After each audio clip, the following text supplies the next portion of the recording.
Today we want to talk about the third layer in the Rebuilding Trust Pyramid, and that is consistency. You can find the Rebuilding Trust Pyramid in our book, Rebuilding Trust, either the regular version or the Christian version, or in our Rebuilding Trust course.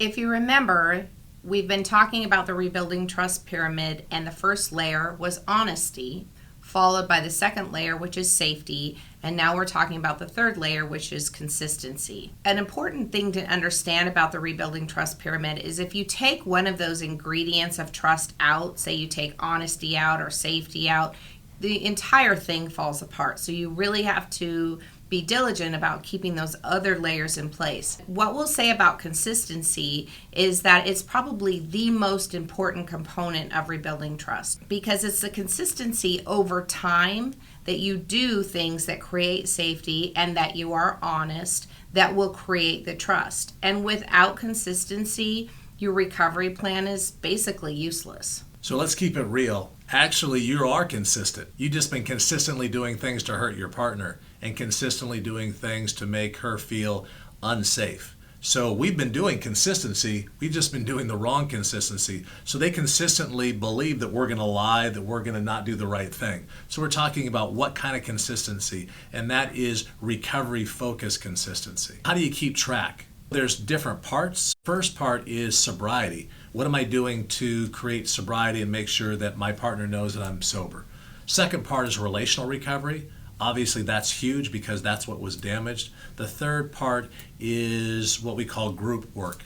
And group work is how are you engaging with other guys to be accountable and also to get some help. The fourth is book work. You need to educate yourself about your struggles so you can make sure that you're winning. When it comes to building consistency, that checklist that Matt was just talking about that's attached to the men's work groups is really key.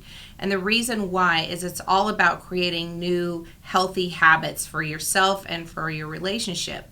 Up to this point, when the betrayal happened, you were doing a lot of things that were bad habits that weren't conducive to having sobriety and having a good relationship. And that checklist will help you to remember the things to do that will replace those bad habits with new healthy ones. Why is a weekly check-in such a big deal? The guys that are in our work groups actually read it to their partners. So if you want to create transparency, you want to create safety, and you want to create consistency, you literally read the weekly check-in to your partner so they know what you're doing. Probably the best way to make sure that you're consistent is to be accountable to somebody so that somebody knows you're supposed to be doing whatever you said you were going to do. Of course, you would think we would be accountable to our partners. That makes sense. But on a regular basis, you also want to be accountable to other guys, like in a work group, because they're the ones that are walking this out just like you are. Like we're all walking this out together. We all have partners that we've hurt, and we want to rebuild trust, and we want to be consistent.